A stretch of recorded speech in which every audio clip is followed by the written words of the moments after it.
It is a liberalizing moment, and I think that the political shift at the top has major downstream effects. But the point that I've been making is to beware a myopic focus on censorship that does not address the more fundamental issue of living in a society that is mediated through enormous surveillance platforms that make their money by spying on us and conducting psychological operations at a mass scale. I don't think freedom means very much if your freedoms are determined through digital simulation inside some kind of global cybernetic dystopia. And that's only a slightly exaggerated version of what I think the internet is at this point.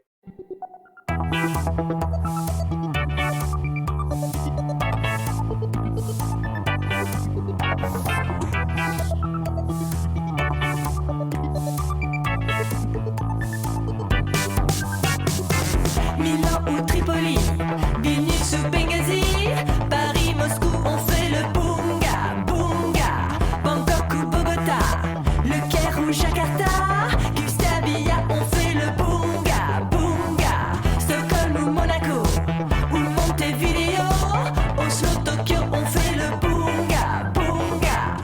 Hello, everybody. Welcome back to BungaCast, the global politics podcast at the end of history. I'm Alex Hokule in São Paulo, Brazil. We're also George Hoare in London. Hello, George. Hey. And welcoming back Tara McCormac, who was last on in 2018 in her capacity as a Russian disinformation bot. More on Russia and disinformation, both, in just a little bit. Tara also teaches international relations at the University of Leicester. Hi, Tara. Welcome back. Hi, thank you for having me back. It's been a hell of a month. I feel like that meme. Well, I guess it's a combination of that meme from 30 Rock, where he's like, "Oh, it's been a hell of a year," and it's like, "Lemon, it's May," but also the Tintin one, where it's like, "Oh, it's been a hell of a week, Captain. It's Wednesday." It's a little bit like that. The past month, really, the past 6 to 8 weeks have been a lot has happened. And if I were a little bit kind of if I didn't have to account for myself later after saying the words that I say, I'd be like, history's back, baby. But we're not going to go that far yet, as we've been very insistent always in everything we say and write. History isn't back, but the end of history is over. And I think the past month and a half has underscored this in a massive way. So we've got lots of themes to touch on: international affairs, some stuff about terrorism, stuff about disinformation, and listener questions. We're going to deal with all of this. But it really does feel, I think, at the start of 2025 now, like maybe not everything has changed, but kind of like there's been a storm that's passed through, there's been some localized flooding, and it's kind of rearranged the landscape somewhat. And that isn't only in relation to Trump's inauguration and the anticipation of Trump's inauguration. Indeed, Trump anticipated his own inauguration by saying some things and kind of trying to presage what his term would be like, which is something that we've already discussed in an episode with Daniel Bessner. We're going to come on to that in just a bit, but we talked about Trump's foreign policy, what it will look like, and we're going to continue discussing that as we go forward. But it does feel like right now, and I don't know about you guys if you get this sense, that the 2010s, maybe the long 2010s, if we can call it that, from the period from the 2008 crisis through to maybe 2024 has definitively come to an end. There's the kind of more obvious big geopolitical and economic points about the way that neoliberal austerity, not so much, but the way that neoliberal globalization has come to an end. There's a debate about the extent to which that is real or maybe just a symbolic ending so far. But nevertheless, the US-led global order, Atlanticism, is kind of coming under strain and will continue to do so under Trump. And I think the ideological turn of the 2010s, in which the liberal establishment turned towards cultural radicalism resting on speech codes, on identity politics, and human resources style management, which some people like to handily resume in the word woke, that also seems to be coming to an end. Again, you might be objecting to this, listener, hearing me say this from where you are, and you're going, what? Wokeness is far from over. And maybe Tara and George, sitting in the UK, in perhaps academic or non-governmental, non-profit areas, also going, what are you talking about, Alex? But nevertheless, I think we can agree that the wind is blowing in a certain direction. I think we can also talk about the 2010s as the populist decade, and we've done enough postmortems on left populism that we don't need to repeat them here by any means. We have a huge back catalog. You can look back at us talking and writing about this.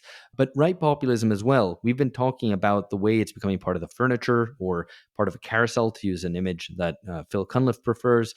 I'm not sure exactly on the correct metaphor for it, but the idea is that the liberal technocrats and the right conservative populists have settled into a kind of steady, fairly regular alternation of government. So, in doing so, somewhat neutering right populism's insurrectionary energy. And we're going to come on to that as well. We had a very popular episode on the radical right at the start of the year, which kicked off the year. And we're going to touch on some of those themes as we go through this as well. One thing that we talked about a year ago already, at the time that the World Economic Forum was happening in Davos, was a sort of ideological change, an elite vibe shift, as we called it in a discussion we had with Amber Lee Frost. And now this seems to be in full flow, right? Trump's undoing DEI, it's going to take on the universities, and Meta has announced that it's going to abandon censorship, or rather anti-disinformation practices. And Zuckerberg's also talking about wanting a more masculine energy in the corporate world, which I'm sure we're all happy about. I think that's good. Some more masculine energy in the corporate world. And he's doing it with his kind of Jew fro and chain and kind of looser clothes, I guess. He's bulked up. He's hit the gym. So he's living by his own creed, at least. Exactly. Don't call him an opportunist or a hypocrite. He's a principled man, Mark Zuckerberg, and you're going to hear about that in just a second. We have an interview, which I will tell you about in just a second. But just to kind of carry through the kind of rest of important touch points of the month, the point about the end of neoliberalism is one that we made in our book back, writing that in 2019, 2020, about the end of the intellectual and political authority of neoliberalism, and globalization with it has gone in its stead, I think, as well. Branko Milanovic recently wrote, January 20, 2025 marks a symbolic end to global neoliberalism. Both of its components are gone. Globalism has now been converted into nationalism. Neoliberalism has been made to apply to the economic sphere only. Its social parts, racial and gender equality, free movement of labor, multiculturalism, are dead. Only low tax rates, deregulation, and worship of profit remain. More on that in coming weeks and months. But to take a kind of international and more geopolitical look at this, I also want to cite a piece, I think, which is quite useful, by Tim Pendry, who writes that in reference to what Trump's foreign policy approach will be, that we are reminded that the Soviet Empire damaged the interests of the Russian people in favor of socialist elites in the outlying republics. And this was a major trigger for its eventual implosion. From this perspective, MAGA is more rational politically, perhaps, than economically, and so is eventually rational economically. It anticipates and corrects a possible fall of empire through overextension. MAGA concentrates power on the dollar and financial manipulation, on trade and tariffs to strengthen the core at the expense of the periphery, on technological military superiority, and on a viable raw materials-based quote-unquote sphere of influence. We're going to come on to that in talking about what the, I think, impact, or what we kind of can foresee in terms of the contours of what the impact of a sort of MAGA USA is on Europe, which is hardly the periphery of the world system, but at least with regard to the US, is suffering relative to it in terms of the US's reshoring, for example, and seems far more at sea in a way than even the US does, which is kind of remarkable. One other thing to point out, I think, in kind of running through the past 6 weeks, is that for all that there are kind of identifiable tendencies that we can talk about, even if they're kind of hesitatingly expressed in terms of the end of neoliberalism, the end of globalization, there's a lot of political chaos and ideological derangement. So, at the end of last year, the Ba'athist Assad regime finally fell with the Islamist HTS taking over, which can't be celebrated. Only idiots would celebrate it, but only idiots would also lament the fall of Assad. So, there's the end of history means the return of oppositions. Well, it does, but it doesn't mean that the choices on offer are any good. At around the same time, you had the terror attack on a Christmas market in Magdeburg in Germany, which killed 6 and injured 300. And I think that, combined with Islamists taking over in Syria, felt like a bit of a flashback to the 2010s. Except this time, The attack in a kind of Western European city was carried out by a Saudi anti-Islam activist, it seems. So that seems to be another point in the column of ideological derangement. Things are increasingly confused, and you can't just put them in neat buckets. Another point in that same column, I think, is Luigi Mangione's assassination of a healthcare CEO in the US. Mangione's become a sort of folk hero there, it seems like, perhaps even a unifying figure. And this seems to me like much more of an act of terrorism in its traditional sense than the Magdeburg was. And we're going to come on to talk about that in a second. But I do want to just quote from a piece by Dustin Guastel and Damage, arguing that it wasn't quite as popular an act as it would seem. Mangione's act betrays the status anxieties of a professional class, not the populist rage of blue-collar workers, nor the social alienation of the desperately poor. And that suggests that this was not the first shot in a revolutionary class war, but instead the narrow rebellion of elite scions who feel squeezed by the greed of the rich. Mangione's manic episode might be best understood as a form of class patricide. Anyway, there's a whole debate to be had there. We're going to get on to that. But in terms of chaos and confusion, I would also like to point to what's been going on in South Korea over the past 2 months, which has been reeling from the declaration of martial law in December, which has now resulted in the arrest of the president Yoon Suk-yeol. It's a kind of remarkable state of affairs in a country which, as I said in the introduction to an episode we've just published on South Korea, which I would urge you to check out, that South Korea looks like the model Western capitalist democracy. I mean, it's not Western, but the point is that it would seem like the ideal propaganda tool for Western capitalism because it did catch up development. It's now a rich country. It's got a GDP per capita similar to Western European countries. It also has this kind of successful global culture and its projection on the world stage through K-pop and its films and all the rest of it. And yet it also is afflicted by some of the most severe kind of postmodern problems in terms of gender strife and a massive fertility crisis, the fertility rate well below the rate of replacement at 0.7. That's something we touched on in an episode we did last year on South Korea, which I think is worth listening to in conjunction with this recent episode we just put out this week. So that, and then you can still add on top of that, and I'm not going to talk much more about that, but the Israel-Hamas deal, which again deserves its own episode, and we can talk about that, but it seems like all sides celebrated, and yet there's not very little really to celebrate in that situation. You had the wildfires in LA, which saw the prominence, I think, of a type of climate fatalism, people blaming climate change directly as if there weren't other measures to fight wildfires. And I don't know, he had Trudeau's resignation. We'll probably have to do an episode on Canada. I can't say I'm thrilled about that, but we'll probably do an episode on Canada. And even we had someone urging us to do an episode on the death of Jean-Marie Le Pen, which might be interesting in its own right because might say something about the death of the old far right and the emergence of the new radical right.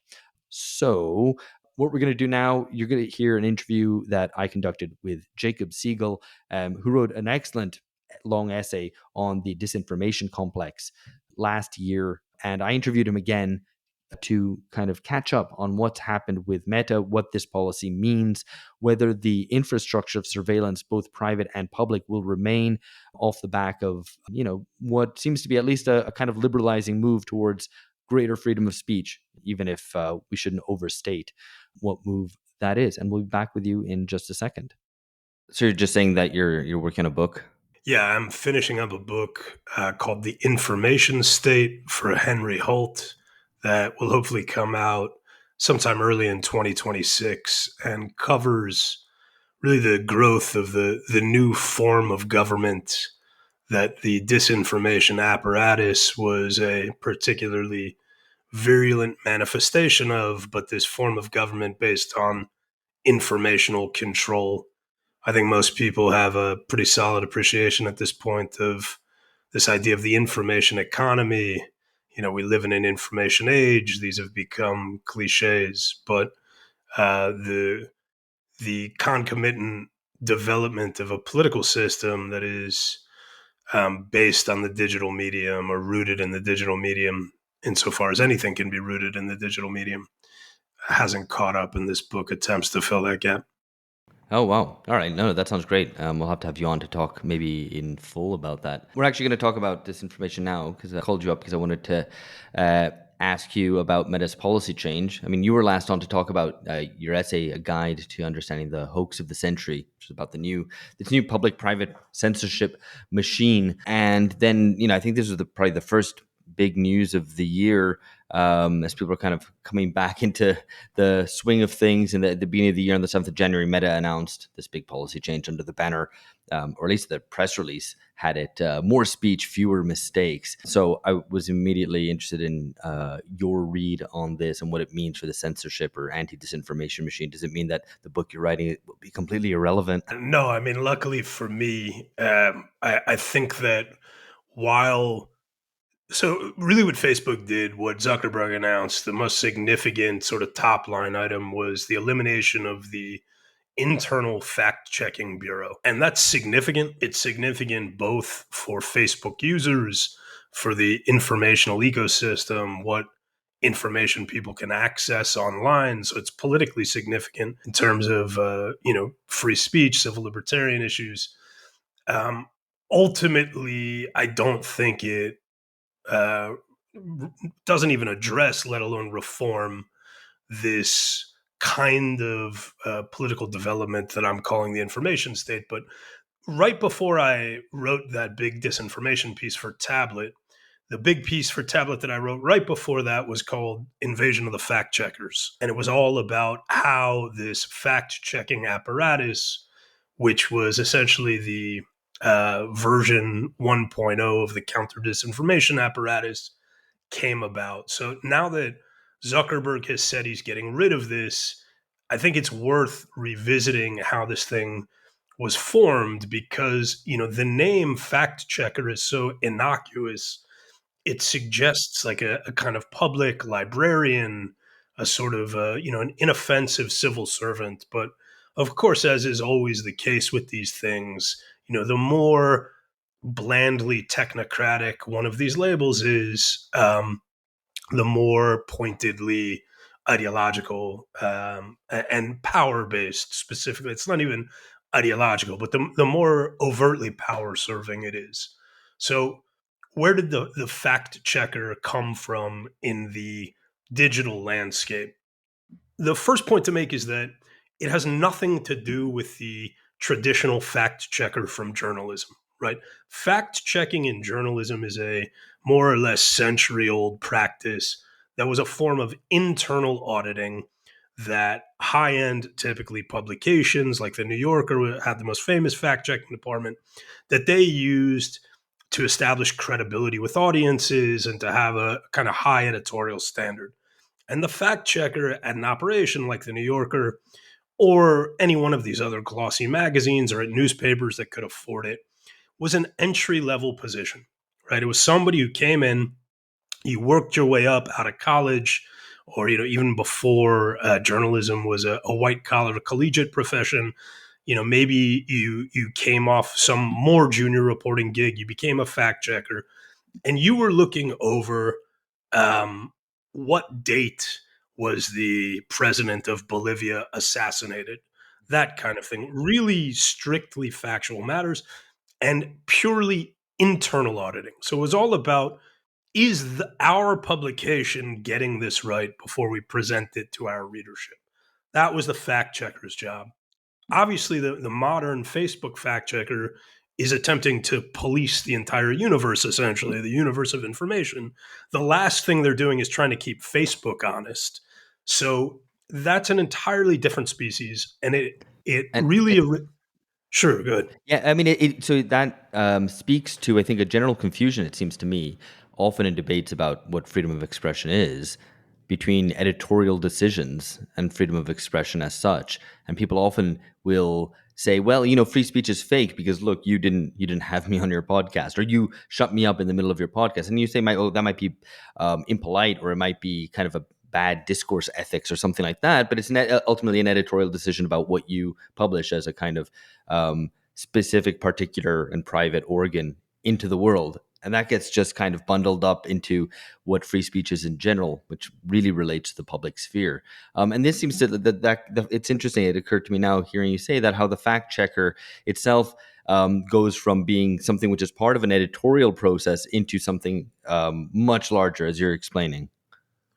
I think the way that happens, the way that leap occurs, is that it's part of a conspiracy, essentially, in the technical sense of the term. It's part of a deliberate political plot with billions of dollars behind it to introduce a quasi-regulatory apparatus, or I should say a quasi-governmental regulatory apparatus into the internet in order to protect the prerogatives of the the billionaires who finance the operation and the government, which is also one of the financiers of the operation.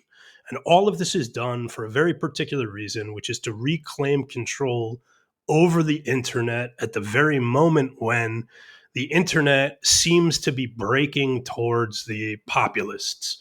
So the critical year is 2014. 2014, there are 4 big events that take place, all of which suggest to both the NATO defense establishment and the political elites in Western countries that the internet has gotten out of control.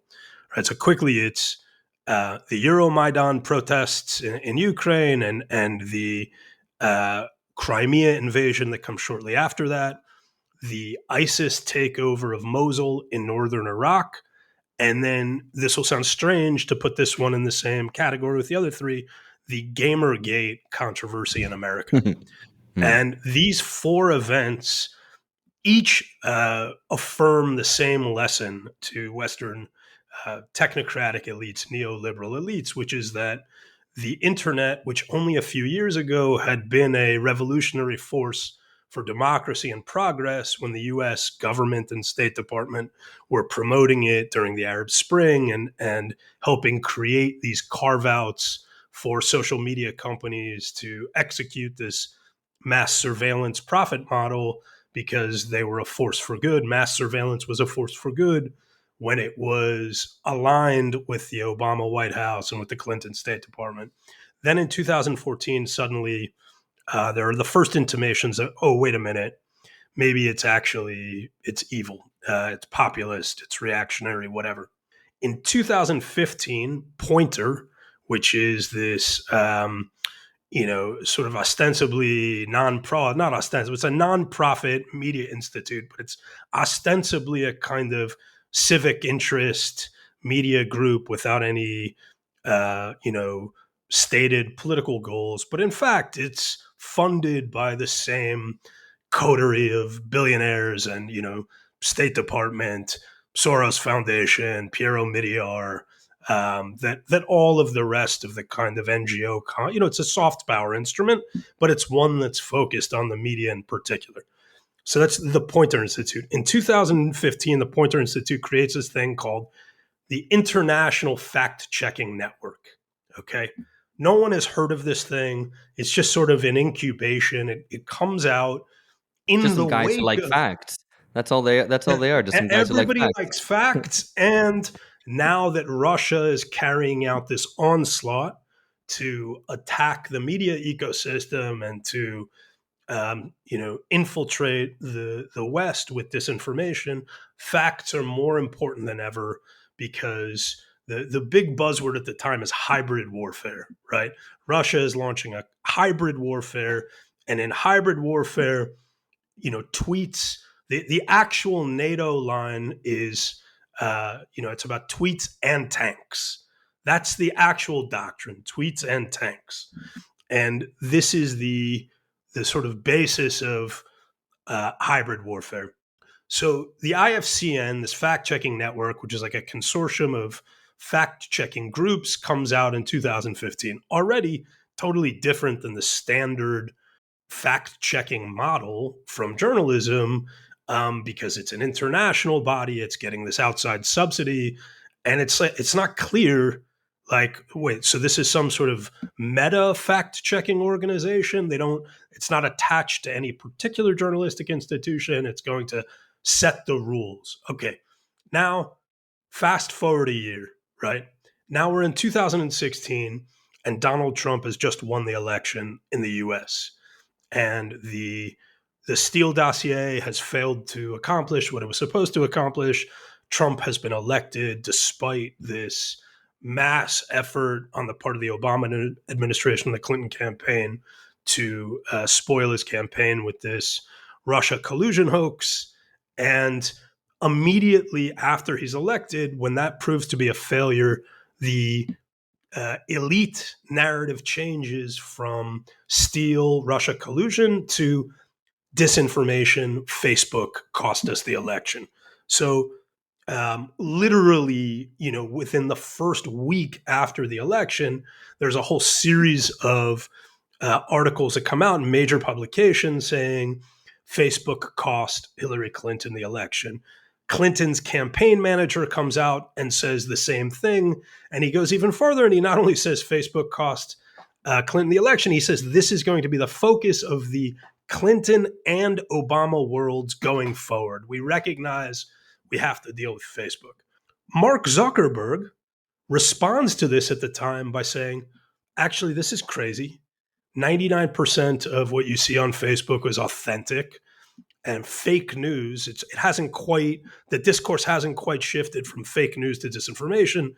So Zuckerberg says fake news, A, most of what you see on Facebook is not fake news, and B, fake news is not what decided the election. Okay, I believe the exact chronology is in the tablet piece I referenced, the invasion of the fact checkers. But if I'm off, it'll only be by like a day. But just follow this timeline now. So Zuckerberg says this, I believe, on November 16th. Okay, so less than 10 days after the election, Zuckerberg says, no, actually, Facebook is not responsible. The following day, Obama is at a conference in Germany with Angela Merkel, and he calls out Facebook specifically for allowing disinformation, misinformation, fake news to spread on Facebook. The day after Zuckerberg says this, Obama, rails against him essentially on the following day. That same day, when Obama makes this statement, the International Fact-Checking Network, right, that organization from Poynter that no one has ever heard of, publishes an open letter in Politico, essentially saying to Zuckerberg, Mark, you have a terrible problem. Your terrible problem is you got Hitler elected. You allowed your platform to platform, evil Russian fascist disinformation, et cetera. And we stand ready as a neutral, patriotic, fact-checking organization to prevent this kind of calamity from ever happening again. So this has 2 points of appeal, right? One point of appeal is it provides Facebook with a way out, because all they have to do is allow the IFCN to come in and take over this role, and they can be seen to be doing something, which they're urged to do. And the other thing is it means that Facebook won't have to do this themselves. So it, transfers liability from Facebook employees to an ostensibly neutral third party. So that's the same day Obama makes a statement, and the IFCN publishes this open letter. 2 days later, I love this moment where they're like, "I'm sorry, Mark, you're Paul von Hindenburg." it's also just classic gangster stuff, right? Like, it'd be a shame if your windows got broken, but lucky for you, I know a guy who knows a guy who can make sure that doesn't happen. An honest fella like you, Zuckerberg. We wouldn't want anything bad to happen to you. So here's your out. Yeah. So that's on the 17th. 2 days later, Zuckerberg and Obama are together at the same summit of world leaders in Peru. Now, this is November 19th. Obama obviously leaks to the press what he said to Zuckerberg, or somehow it gets out to the press that Obama has personally confronted Zuckerberg over the issue of misinformation and fake news. And that same day, so now we're 3 days after Zuckerberg said it's crazy to say that Facebook was responsible for the election, that fake news was responsible for the election.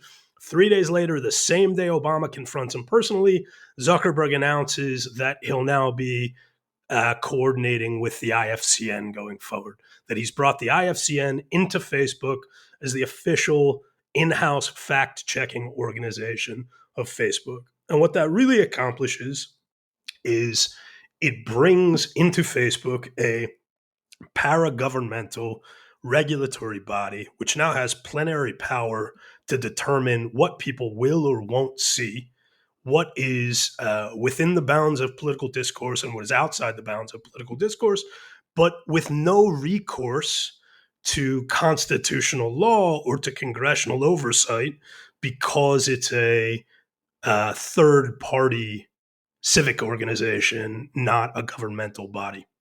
That's the backstory So of both how can this kind of deny responsibility for this. It's not the state doing it; it's precisely. a private thing. A private be like, no, it's the state, and it kind of is obscured behind that wall of kind of private-public intermeshing.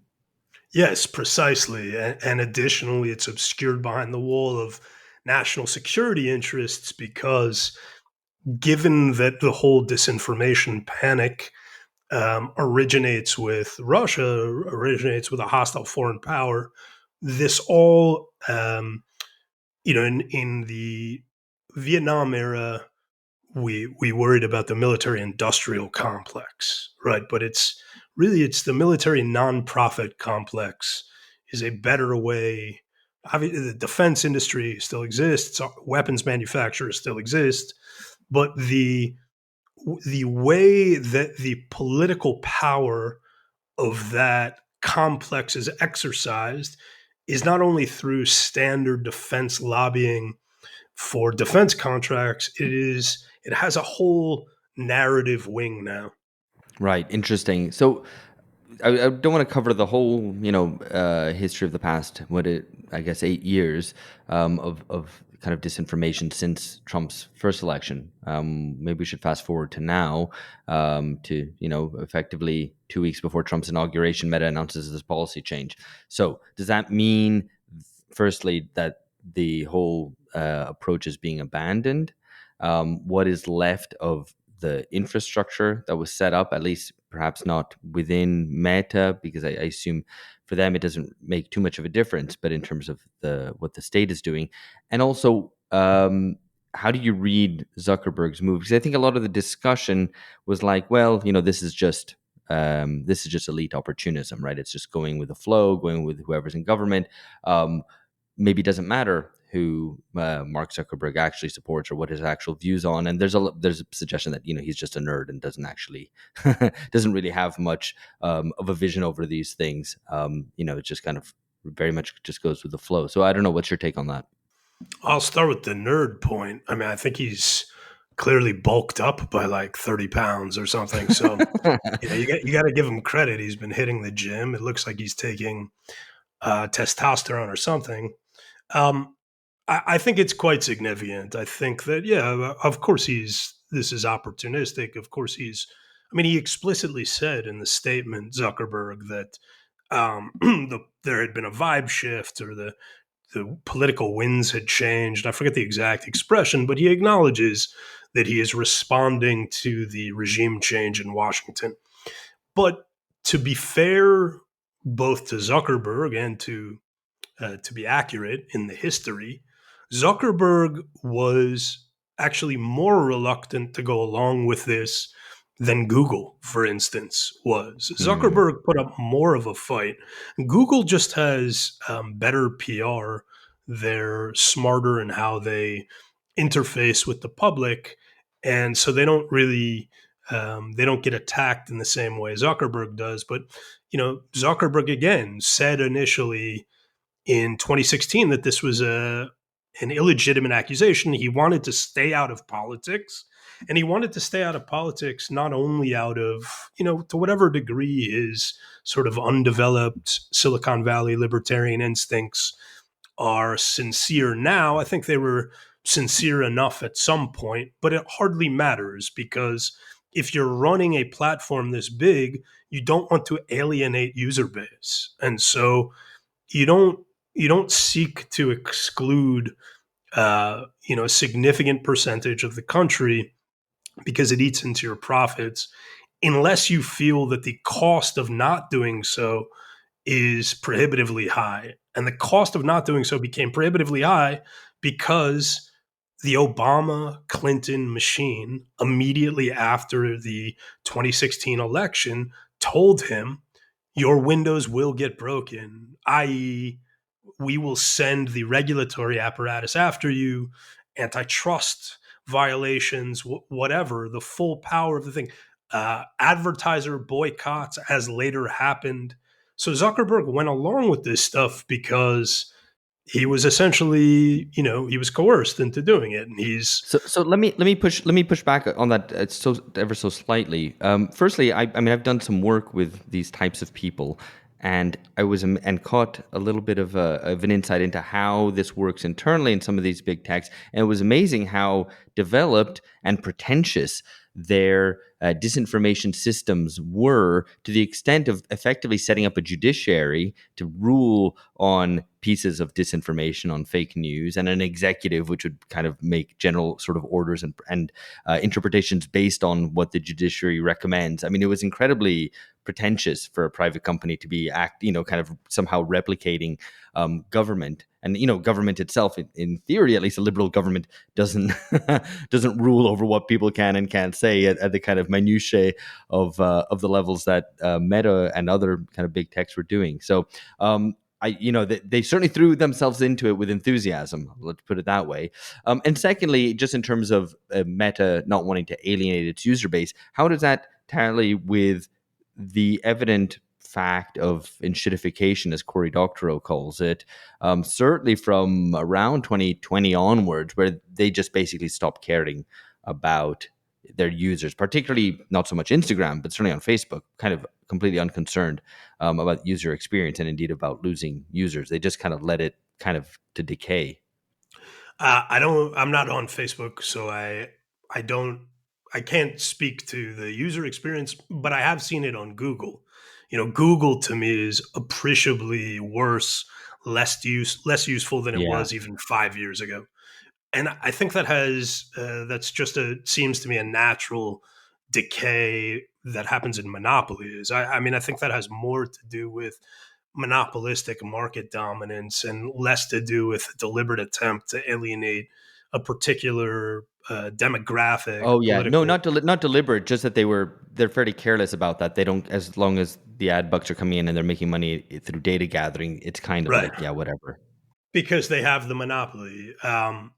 The enthusiasm they showed for it is the enthusiasm that far be it from me to be defending Zuckerberg as some kind of free speech hero. I mean, I certainly don't mean to. I don't think he's particularly principled. I just think that he was less craven than some, and that insofar as he initially resisted those government efforts and has actually, and remember, Zuckerberg went on Joe Rogan in 2022 and talked about how the FBI had leaned on him about the Hunter Biden laptops. So this was over 2 years ago. He was already giving indications that he felt things had gone too far, and he was trying to push back. And but that doesn't mean that he wasn't an enthusiastic adopter and enforcer of all of this.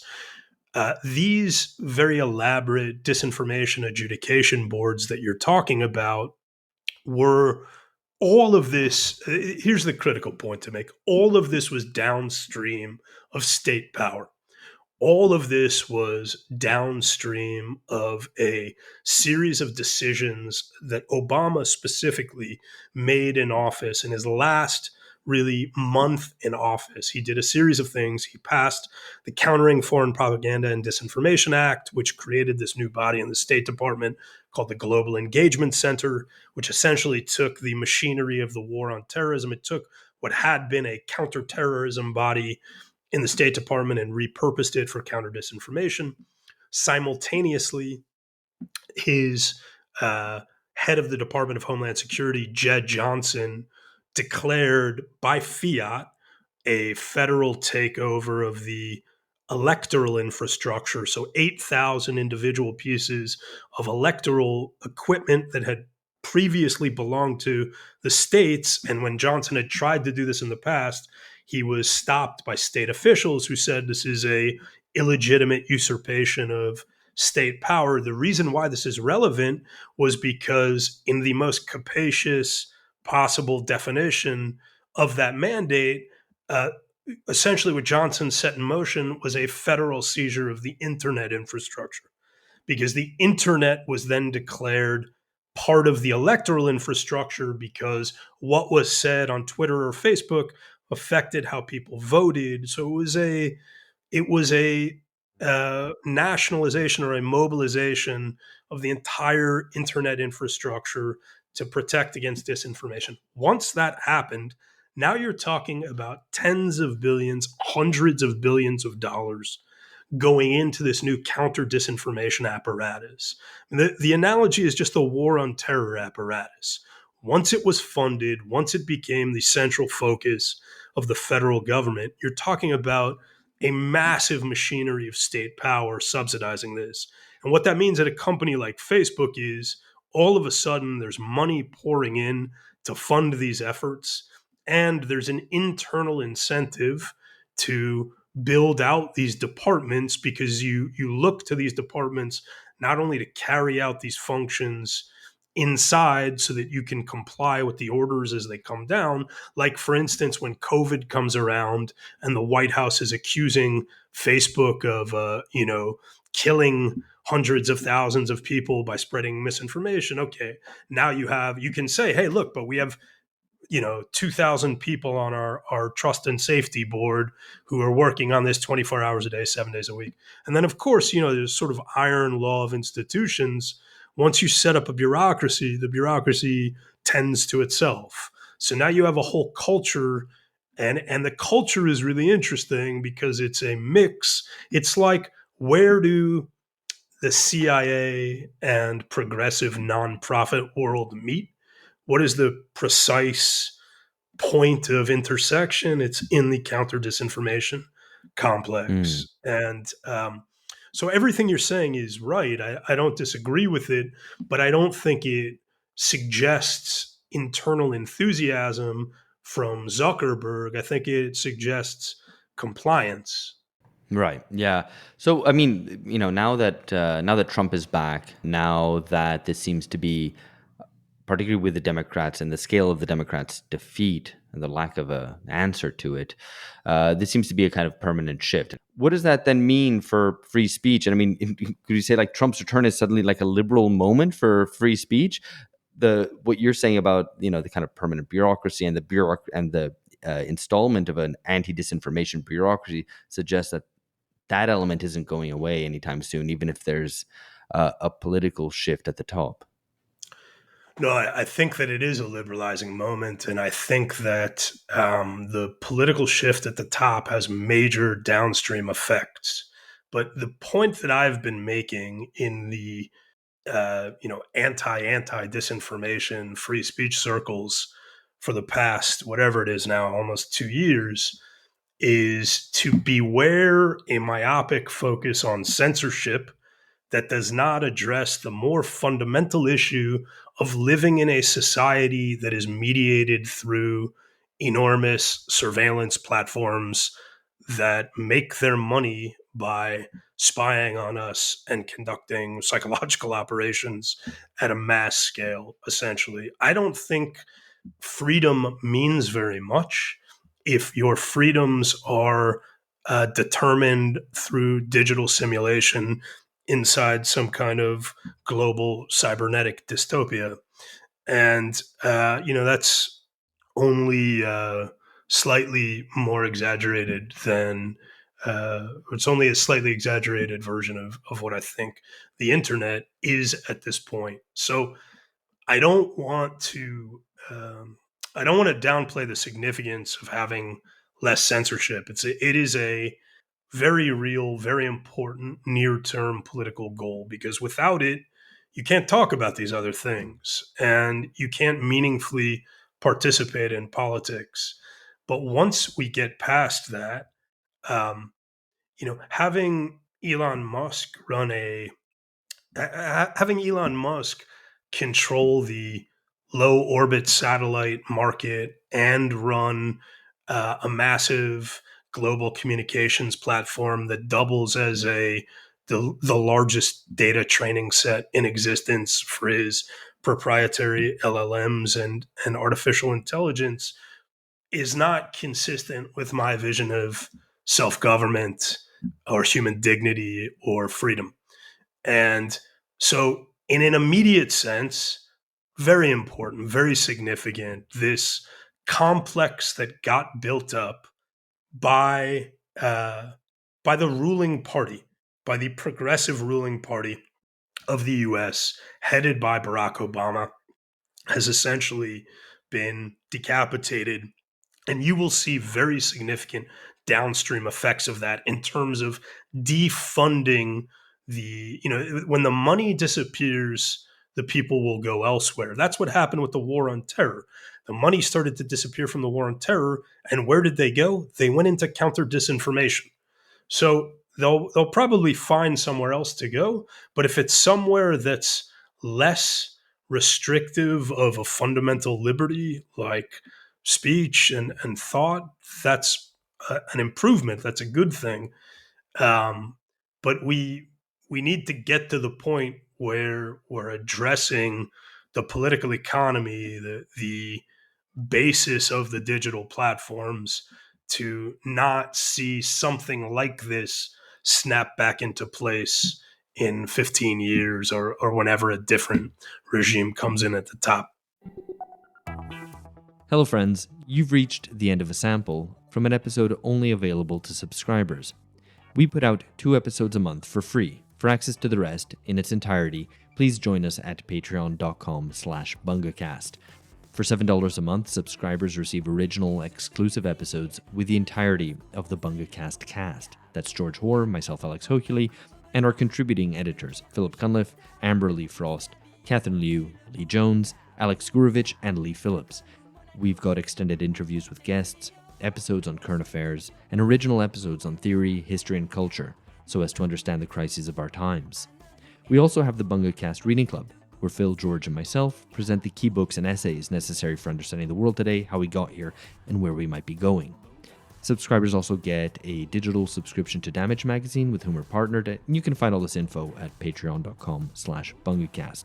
We do hope you'll join us. These are turbulent times, and ideologically confused ones as well. What we try to do is find political clarity, to move beyond the decadent age of Bunga Bunga.